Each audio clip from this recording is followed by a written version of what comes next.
Bamboos by Sudarshan Silks, Sri Sai Gold Palace ಹಾಗೆ Millets Health Mix. ಗಂಡಸರಿಗೆ ಏನು ಕಡಿಮೆ ಇಲ್ಲ ಅನ್ನೋ ರೀತಿಯಲ್ಲಿ ದುಡಿತಾ ಇದ್ದೀರಿ ಹೊಲದಲ್ಲಿ, ಸಾಮಾನ್ಯ ಸಂಗತಿ ಅಲ್ಲಮ್ಮ, ಏನಂತೀರಿ? ನಮ್ಮ ಬಗ್ಗೆ ನಾವೇ ಹೇಳ್ಕೊಂಡ್ರೆ ಅದು ಸರಿ ಅನಿಸ್ತದಲ್ರಿ. ನಮ್ಮ ಅಕ್ಕಾರ ಮಾತಾಡಬೇಕು. ಇದಕ್ಕಿಂತ ದೊಡ್ಡ ಮಾತಿನ ಏನಿದೆ ಹೇಳಿ? ನಮ್ಮ ಬಗ್ಗೆ ನಾವು ಹೇಳ್ಕೊಳ್ಳೋ ಸರಿಯಲ್ಲ, ಅಕ್ಕರೇ ಮಾತಾಡಬೇಕು ಅಂತ. ಭಾಳ ಅದ್ಭುತವಾಗಿ ನೋಡಿ, ಅಕ್ಕವ್ರು ಮಾತಾಡಬೇಕು ಅನ್ನುವಂಥ ಸಂದರ್ಭದಲ್ಲಿ ಅವ್ರು ಭಾವುಕರಾಗ್ಬಿಟ್ರು. ಗ್ರೇಟ್ ಸರ್, ಇವರಿಬ್ಬರನ್ನ ಸನ್ಮಾನಿಸಿದ್ರಿ, ಏನಂತೀರಿ? ಇಲ್ಲ, ಇವತ್ತು ಭಾಳ ಖುಷಿ ತಂತು ನನಗೆ. ಇವತ್ತು TV9 ವತಿಯಿಂದ ನನ್ನ ಕರೆಸಿ 5 ವರ್ಷದಿಂದ ಈ ಕಾರ್ಯಕ್ರಮ ತಾವು ಹಮ್ಮಿಕೊಂಡು ಬರ್ತಾಯಿದ್ದೀರಾ.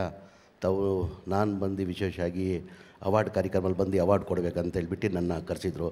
ಇವತ್ತು ಭಾಳ ಸಂತೋಷ, ಖುಷಿ ಆಯ್ತು ನನಗೆ. ಹೆಣ್ಮಕ್ಳು ಸಾಬೀತುಪಡಿಸ್ತಾ ಇದ್ದಾರೆ, ನಾವು ಗಂಡು ಮಕ್ಕಳಿಂದ ಏನು ಕಡಿಮೆ ಇಲ್ಲ ಅಂತನೋ ಹೆಣ್ಮಕ್ಳು ಇವತ್ತು ಸಾಬೀತಿದ್ದಾರೆ. ಇವರು ಅಕ್ಕ ತಂಗಿರಿಬ್ಬರು ಹೆಣ್ಮಕ್ಳು ಇವತ್ತು ಸಾಬೀತುಪಡಿಸಿದ್ದಾರೆ, ನಾನು ಗಂಡು ಮಕ್ಕಳಿಂದ ಕಡಿಮೆ ಇಲ್ಲ ಅಂತ ಇವತ್ತು ಇವರು ಸಾಬೀತುಪಡಿಸಿದ್ದಾರೆ. ನಮ್ಮ ಸುದ್ದಿ ಒಳ್ಳೆಯದಾಗಲಿ ಅಂತ ಇವರಿಗೆ ಶುಭ ಕೋರ್ತೀನಿ ನಾನು. ಒಳ್ಳೆಯದಾಗಲಮ್ಮ. Thank you, thank you. Satish, ಹೆಮ್ಮೆ ಕನ್ನಡತಿ ಕಾರ್ಯಕ್ರಮ ನಿಜವಾಗ್ಲೂ ಅರ್ಥಪೂರ್ಣವಾದ ಕಾರ್ಯಕ್ರಮ. ಯಾಕಂತಂದರೆ ಅದರಲ್ಲೂ ಒಂದು ನನಗೆ ಹೆಮ್ಮೆ ಏನಂದರೆ ಅದು ನಮ್ಮ ಹಳ್ಳಿಗಾಡಿನ ಹೆಣ್ಮಕ್ಳಿಗೆ ಒಂದು ಪ್ರಶಸ್ತಿ ಕೊಡ್ತಾ ಇರೋದು ಸಂತೋಷದ ವಿಷಯ ಮತ್ತು ಭಾವನಾತ್ಮಕವಾದ ವಿಷಯ ಇದು. ಯಾಕಂದರೆ ನಾನು ಚಿಕ್ಕ ವಯಸ್ಸಿಂದ ಹಳ್ಳಿಲೇ ಬೆಳೆದವನು. ಅಲ್ಲಿ ಹೆಣ್ಮಕ್ಳ ಕಷ್ಟ ಸುಖ, ಈಗ ನಮ್ಮ ತಾಯಿ ಕೂಡ ಗದ್ದೆಯಲ್ಲಿ ಕೆಲಸ ಮಾಡ್ತದೆ ಅಂತವಳು. ನಾನು ಅವಾಗ ಚಿಕ್ಕ ಹುಡುಗ ಅವ್ರ ಹಿಂದೆ ಓಡಾಡ್ಕೊಂಡಿರ್ತಾ ಇದ್ದೆ. ಇತ್ತೀಚಿನ ದಿನಗಳಲ್ಲಿ ಅಂದರೆ ಫೈನಾನ್ಷಿಯಲಿ ಸ್ವಲ್ಪ ಎಲ್ಲರೂ ಬೆಟರ್ ಆಗ್ತಿರೋದ್ರಿಂದ ಎಲ್ಲ ವ್ಯವಸ್ಥೆಗಳು ಸಿಗ್ತಾ ಇದೆ. ಬಟ್ ಆಗಿನ ಕಾಲದಲ್ಲಿ ಹೆಣ್ಮಕ್ಳುಗಳಿಗೆ ತುಂಬ ಕಷ್ಟ ಇದ್ದಂಥ ಕಾಲ ಅದು. ಅಂದರೆ ಹೆಣ್ಣನ್ನು ಯಾವಾಗಲೂ ಬಚ್ಚಿಟ್ಟಿದ್ದೇ ಜಾಸ್ತಿ. ನಿಜ ನಿಜ. ಹೊಸಲಿಂದ ಆಚೆಗೆ ಬಿಡಲೇ ಇಲ್ಲ ಅವಳನ್ನು. ಎಜುಕೇಷನಲ್ಲಿ ಆಗ್ಬೋದು ಅಥವಾ ಅವಳ ಸ್ವಾತಂತ್ರ್ಯದ ವಿಚಾರದಲ್ಲಾಗ್ಬೋದು, ಯಾವುದರಲ್ಲೂ ಹೆಣ್ಣನ್ನು ಆಚೆಗೆ ಬಿಡಲೇ ಇಲ್ಲ ನಾವು. ಸಾವಿರಾರು ವರ್ಷಗಳಿಂದ ಆ ದೌರ್ಜನ್ಯ ಮಾಡಿ ಮಾಡಿ ಸಪ್ರೆಸ್ ಮಾಡಿ ಮಾಡಿ ಅವ್ರನ್ನ ಮೆಂಟಲಿ ಅವ್ರು ಯಾವ ರೀತಿ ಆಗಿದ್ದಾರೆ ಅಂದರೆ ನಾವೇ ಆಚೆಗೆ ತಳ್ಳಿದ್ರು ಅವ್ರು ಹೋಗುವಂಥ ಪರಿಸ್ಥಿತಿ ಇಲ್ಲ. ನಾವು ಅಂದ್ಕೊಂಡಿದ್ದೀವಿ ಇವತ್ತೆಲ್ಲ ಮುಂದುವರೆದು ಬಿಟ್ಟಿದೆ, ಎಲ್ಲ ಹೋಗಿದೆ, ಎಲ್ಲ ಚೆನ್ನಾಗಿದೆ, ಇವತ್ತು ಇಡೀ ಜಗತ್ತು ಚೆನ್ನಾಗಿದೆ, ಎಲ್ಲ ಈಕ್ವಾಲಿಟಿನೂ ಬಂದಿದೆ ಅಂತ ನಾವು ಅನ್ಕೋತಾ ಇದ್ದೀವಿ. ಅದು 2% ಆಗಿಲ್ಲ. ನಿಜ ನಿಜ. ಇನ್ನು 98% ಹಂಗೆ ಉಳ್ಕೊಂಡಿದೆ.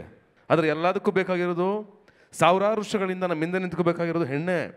ಅನ್ನ ಹಾಕಿದವಳು ಅವಳು, ಸ್ನಾನ ಮಾಡಿಸ್ತವಳು ಅವಳು, ಬಟ್ಟೆ ಕೊಟ್ಟವಳು ಅವಳು, ವಿದ್ಯೆ ಕೊಟ್ಟವಳು ಅವಳು, ಎಜುಕೇಷನ್ ಕೊಟ್ಟವಳು ಅವಳು, ನಮ್ಮ ಕಲ್ಚರ್ ಕಲಿಸ್ತವಳು ಅವಳು, ಎಲ್ಲವನ್ನು ಕಳಿಸ್ಕೊಟ್ಟವಳು. ಮನವೊಡನೆ ಕೂತು ಹೆಣ್ಣೆ ಕಲಿಸಿದ್ದು ಗಂಡಲ್ಲ. ಗಂಡು ಆಚೆ ಹೋಗ್ತಾ ಇರ್ತಾನೆ ಯಾವಾಗಲೂ, ಹೆಣ್ಣು ಒಳಗೆ ನಿಂತು ಮಗನ್ನ ಮಗಳನ್ನ ದೇಶಕ್ಕೊಬ್ಬ ಯೋಧನ್ನ ಇನ್ನೊಬ್ಬರನ್ನ ಎಲ್ಲನೂ ರೆಡಿ ಮಾಡಿದವಳು ಹೆಣ್ಣೇನೆ. ಯಾವುದರಲ್ಲೂ ಹೆಣ್ಣಿಗೆ ಸಮಾನತೆ ಇಲ್ಲ. ಆ ಸಮಾನತೆ ಬರುವಂತಾಗಲಿ, ಅದಕ್ಕೆ ಬರೀ ಹೆಣ್ಣಲ್ಲ, ನಾವೆಲ್ಲರೂ ಫೈಟ್ ಮಾಡಬೇಕು. ಬರೀ ಮಾತಲ್ಲ, ನಾವು ಆ ಕೆಲಸನ ಕಾರ್ಯಗತ ಮಾಡಬೇಕು ಅಂಡ್ ಕಾರ್ಯರೂಪಕ್ಕೆ ತರಬೇಕು. ಆವಾಗ ಮಾತ್ರ ನಾವು ಕೊಡುವಂಥ ಪ್ರಶಸ್ತಿ, ನಾವು ಗೌರವಿಸೋದು, ನಮ್ಮ ಮಾತುಗಳು ಎಲ್ಲದಕ್ಕೂ ಅರ್ಥ ಬರುತ್ತೆ ಅಂತ ನಾನು ಈ ಸಂದರ್ಭದಲ್ಲಿ ಭಾವಿಸ್ತೀನಿ. ಒಳ್ಳೇದಾಗಲಿ. Thank you, thank you, thank you sir, thank you very much. Thank you ಮಾ, ಥ್ಯಾಂಕ್ ಯು. ಬನ್ನಿ ಬನ್ನಿ. ನಾಯಕರು ಹೆಂಗಿರ್ತಾರೆ ಅನ್ನೋಕೆ ಒಂದು ಎಕ್ಸಾಂಪಲ್ ಇಲ್ಲಿ. ಅವ್ರು ಬರೀ ಏನು ಅಂದರೆ ಅವರಿಗೆ ಅವಾರ್ಡ್ ಕೊಡಲಿಲ್ಲ, ನಾನು ತಲಾ ಅವರು ಇಬ್ಬರಿಗೂ ಕೂಡ 2 ಲಕ್ಷ ರೂಪಾಯಿ ಕೊಡ್ತೀನಿ ಅಂತ ಹೇಳ್ಬಿಟ್ಟು ಮಂತ್ರಿಗಳು ಘೋಷಣೆ ಮಾಡಿದ್ದಾರೆ. MLA ಫಂಡಿಂದ 2 ಲಕ್ಷ ರೂಪಾಯಿ ಕೊಡ್ತಾರೆ ಸರ್. ನನ್ನ MLA ಸ್ಯಾಲರಿ ಬರ್ತದೆ, ನಾನು ಇಂಥದಕ್ಕೆ ಉಪಯೋಗಿಸ್ತೀನಿ. ನಾನು ಇಬ್ಬರು ಅಕ್ಕ ತಂಗಿರಿಗೆ ನನ್ನ ಕಡೆಯಿಂದ 2 ಲಕ್ಷ ಚೆಕ್ ನಾನು ಕಳ್ತೀನಿ. ಅವು ಒಬ್ಬೊಬ್ರಿಗೆ 2 ಲಕ್ಷ. ಜೋರಾದ ಚಪ್ಪಾಳೆ ಬರಲಿ. ನಿನಗೆ ಹೇಳಲೇಬೇಕು ಅಭಿನಂದನೆ. ಈ ರೀತಿ ಸಣ್ಣ ಸಣ್ಣ ಪ್ರೋತ್ಸಾಹಗಳು ಸಿಕ್ಕರೆ ಖಂಡಿತವಾಗ್ಲೂ ಬಹಳಷ್ಟು ಜನ ಬಹಳಷ್ಟು ಎತ್ತರಕ್ಕೆ ಬರ್ತಾರೆ sir. Special thanks to you. Thank you very much. Thanks ಅಮ್ಮ. Thank you.